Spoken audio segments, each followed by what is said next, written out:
Hello, তোমরা কেমন আছো সবাই? অনেক দিন বাদে একটা ব্লগ নিয়ে আসলাম। অনেক দিন হয়ে গেল কোথাও যাওয়া হয় না, আর তোমাদের সাথে কোনো ব্লগও শেয়ার করছি না, কোনো আপডেটও দিচ্ছি না। তো যাই হোক, আমি আজকে যাচ্ছি মেলা দেখতে। অনেক দিন বাদে আজকে মেলায় আসলাম, সেই কালী পুজোতে লাস্ট মেলা ঘুরেছি। যাই হোক, আমাদের বাড়ি থেকে খুব একটা দূর না, ওই 20 মিনিট মতো লাগে। তো যাই হোক, আমরা এই যে মেলার ভিতরে এসে এই যে হাতের বানানো সুন্দর সুন্দর ঝুড়ি, মাছ আর এই যে সুন্দর ফুল, এগুলো দেখছিলাম। আর এই যে দেখো, এখানে হচ্ছে বেতের ধামা আর এই যে ছোট্ট ছোট্ট গোলা বানিয়ে রেখেছে। যাই হোক, পাশের দোকান থেকে কিছু ক্লিপ কিনে নিলাম। আমাদের বাড়িতে কিছু গিনিপিগের বাচ্চা আছে, তো সেই বাচ্চার জন্যই নেওয়া হলো। আর এখানে এসে দেখো কত রকমের রকমের ফুল দেখছিলাম, কিছু দামাদামিও করলাম, তবে দামে পোষালো না দেখে ওখান থেকে চলে আসলাম। আর আমার দিদির পিছনে পিছনে যে মুরগির ছানাটা এসেছিলো, হট করে বলছে, মাসি আমাকে একটা মথুরা কেক খাও। তো ওখান থেকে ওকে কেক কিনে দেওয়ার পর আমি পাশের দোকান থেকে এই নৌকার মতো এই বাটিটা আমি কিনেছিলাম। যখন ভালো কিছু রান্না করব তখন এই বাটিতে সুন্দর করে সাজিয়ে গুছিয়ে তোমাদের মাঝে অনেক অনেক ফটো শেয়ার করব। মেলার মধ্যে ঢুকেই দেখি এই কাপগুলো আমার দিকে তাকিয়ে আছে, আর এই পুতুলগুলোও তাকিয়ে আছে। তো যাই হোক বন্ধুরা, আমি গেছি হারিয়ে, কারণ আমার দিদি আমাকে ফোন করে বলল, তুই এই মন্দিরের সামনে চলে আয়। তো অনেকক্ষণ ঘোরাঘুরি করে অবশেষে মন্দিরের সামনে পৌঁছালাম। তো মন্দিরের সামনে এসে দেখি দিদি দর্শন করে চলে এসছে। তো আমাকে বলল, যা তুই একটু দর্শন করে আয়। যাই হোক, আমি এখন যাব ভেতরে।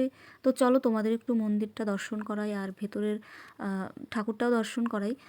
আশা করি তোমাদের বগুড়ার পার্শ্ববর্তী এলাকায় যারা যারা আছো সবারই দর্শন মোটামুটি হয়ে গেছে। তো যারা দূর দূর থেকে আমার ব্লগ দেখো তারা তো জানো না, তো তারা এসে একবার দেখে যেও। আশা করি খুব ভালো লাগবে এখানে আসলে পরে। এশিয়া মহাদেশের মধ্যে মনে হয় খুব সম্ভবত দ্বিতীয় বৃহত্তম শিবলিঙ্গ। তো এখানে অনেকেই আসে। তো যাই হোক, এখানে এই যে এই ছবিগুলো দেখছিলাম, অ্যানিমেশনের ছবি হয়তো, এই ছবিগুলো আমার এত কিউট লাগে।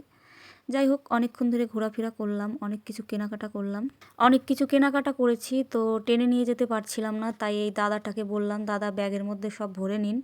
তো দাদাটাই যে পেছনে পেছনে আসছে। তারপরে এখান থেকে কটা খই কিনেছিলাম, না হলে আমার মেয়ে বলবে, মা আমার জন্য কী নিয়ে এসছো, হয়তো আমার মেয়ে আমাকে বাড়ি ঢুকতে দেবে না। তো যাই হোক, মেলার থেকে এই যে বেরোচ্ছি আর নিজের বদনখানা দেখছিলাম।